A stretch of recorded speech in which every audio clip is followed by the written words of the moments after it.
ജോയി ഇവിടെ പ്രത്യേകിച്ച് എല്ലാവരുടെ വീട്ടിലും മരണമുണ്ടായിരുന്നാലും കല്യാണം ഉണ്ടായിരുന്നാലും ചേട്ടാ നമ്മൾ വിളിക്കാതെ തന്നെ നമ്മൾ വരുമെന്നുള്ള രീതിയിൽ പോയി ആദ്യം തന്നെ പോയി എല്ലാ കാര്യങ്ങളും നടത്തിയിരുന്നത് ജോയിയാണ്.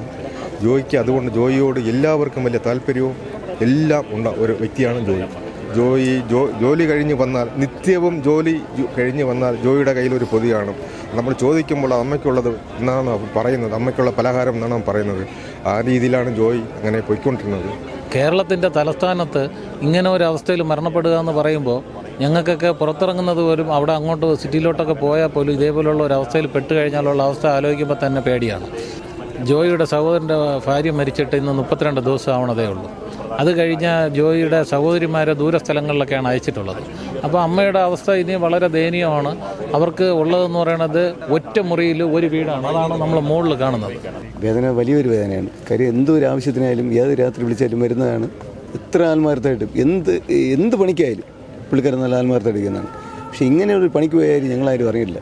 സാധാരണ കൂലിപ്പണിക്ക് പോകുന്നുണ്ട്. ഇതാരോ ഇവനെ വിളിച്ചുകൊണ്ട് പോയതാണ്. ഇവനെ എന്തോ അബദ്ധം പറ്റിയാണ്. കാര്യം ഇത്രയും പേസിനിടയിൽ അവനെ കൊണ്ട് അവിടെ ഇറക്കണമെങ്കിൽ ആ കരാറിന് തന്നെ നമ്മൾ ചിന്തിക്കണ്ടേ.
പ്രസിഡന്റ് ഒന്ന് മാറി കൊടുക്കുക.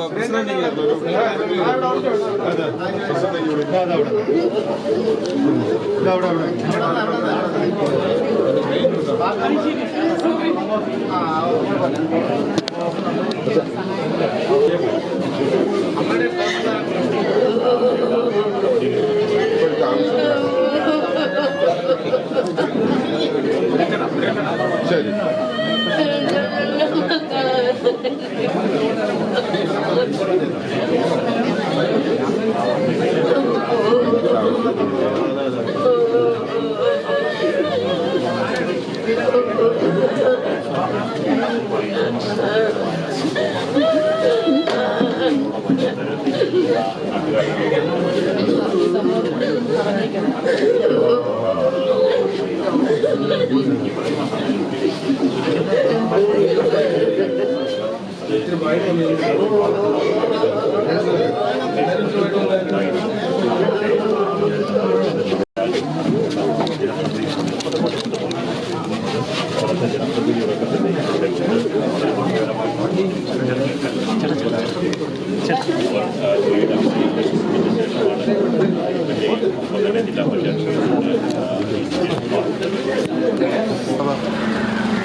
ജോയിയുടെ മരണം ഈ നാട്ടിന് വലിയൊരു ഷോക്കാണ്.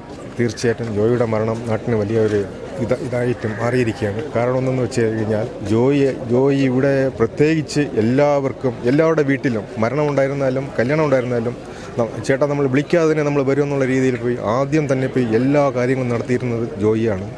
ജോയിക്ക് അതുകൊണ്ട് ജോയിയോട് എല്ലാവർക്കും വലിയ താല്പര്യവും എല്ലാം ഉണ്ട ഒരു വ്യക്തിയാണ് ജോയി.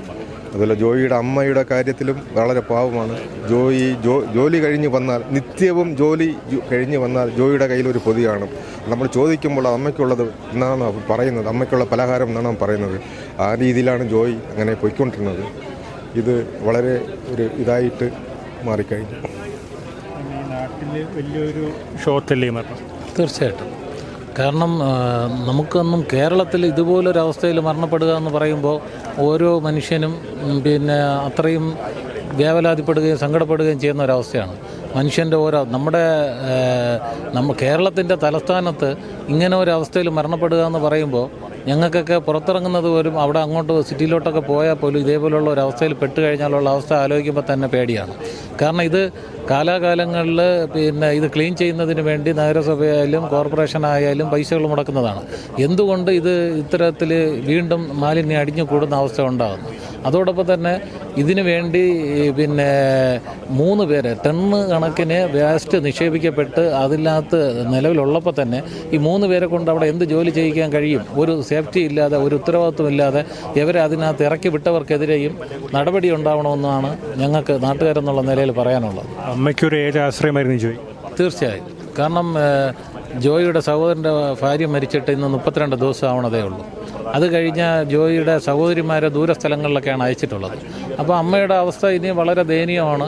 അവർക്ക് ഉള്ളതെന്ന് പറയുന്നത് ഒറ്റ മുറിയിൽ ഒരു വീടാണ്. അതാണ് നമ്മൾ മുകളിൽ കാണുന്നത്.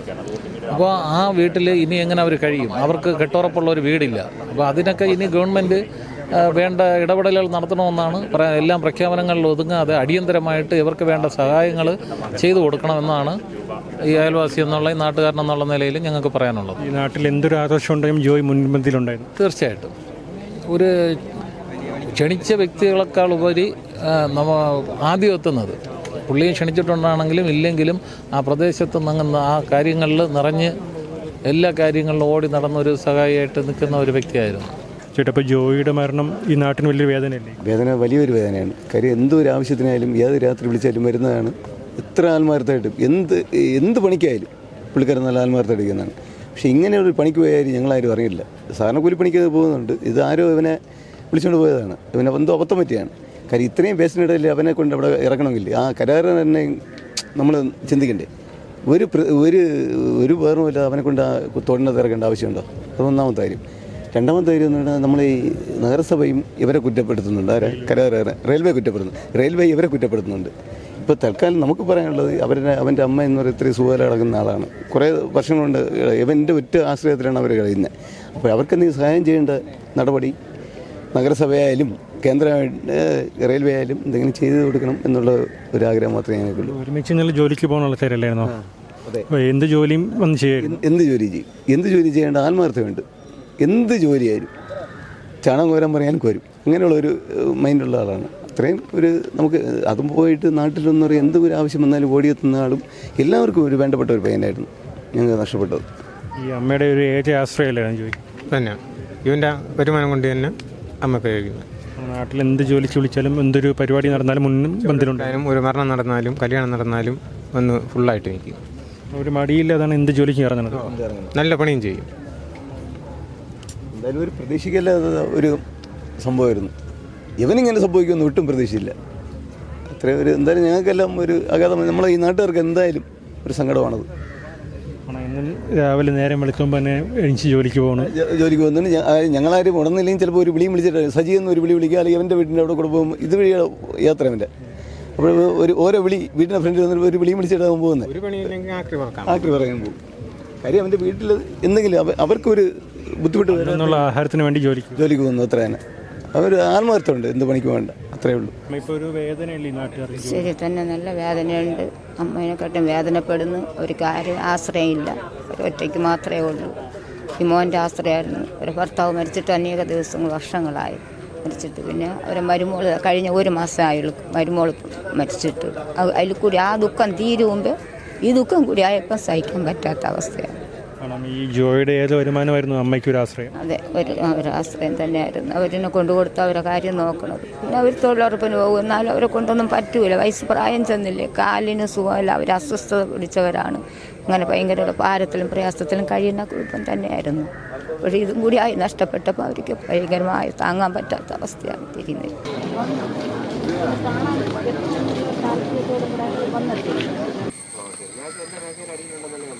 നമുക്ക് ഈ ദൃശ്യങ്ങളിൽ കാണാം. ഇതൊരു മലയോര മേഖലയാണ്.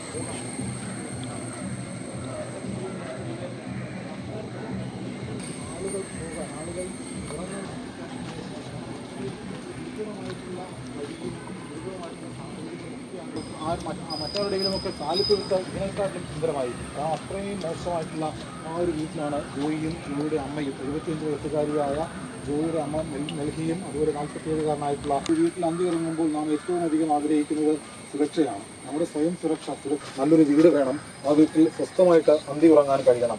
ചോർന്നൊലിക്കുന്ന വീടാണ്.